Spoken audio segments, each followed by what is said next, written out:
1971 இந்தோ பாகிஸ்தான் வார் அப்போ 3000 Pakistan soldiers 45 military tank எடுத்துக்கிட்டு பஞ்சாபை காலி பண்ணணுன்ற நோக்கத்தோட இந்திய எல்லையை நோக்கி வராங்க.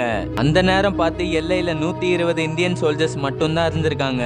இந்தியன் ஏர்போர்ஸ் வேற அடுத்த நாள் காலையில் தான் வர முடியும்ன்ற பட்சத்துல கையில இருக்கிற 30 கன்னி வெடியை மட்டும் வச்சு சமாளிக்கணும். இந்த இக்கட்டான சூழ்நிலையில ராணுவ தலைமை அதிகாரியான குல்தீப் சிங் கான்பூரி ஒரு மாஸ்டர் பிளான் போடுறாரு. அதாவது இருந்த 30 கன்னி வெடியை கொஞ்சம் பேர் கையில எடுத்துக்க சொல்றாரு. 120 இந்தியன் சோல்ஜர்ஸோட டிஃபன் பாக்ஸையும் கையில எடுத்துட்டு வர சொல்றாரு. பாகிஸ்தான் ராணுவம் வர பாதையில கன்னி வெடியையும் டிஃபன் பாக்ஸையும் மாத்தி மாத்தி புதைக்க சொல்றாரு.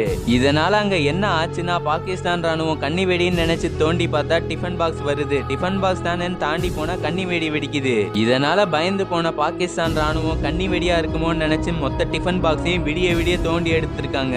அந்த போர்ல ஜெயிக்க வச்ச குல்தீப் சிங் இப்பேற்பட்ட ஐடியாவை கொடுத்ததால அவருக்கு மகாவீர் சக்ரா விருது கொடுக்கப்பட்டிருக்கு.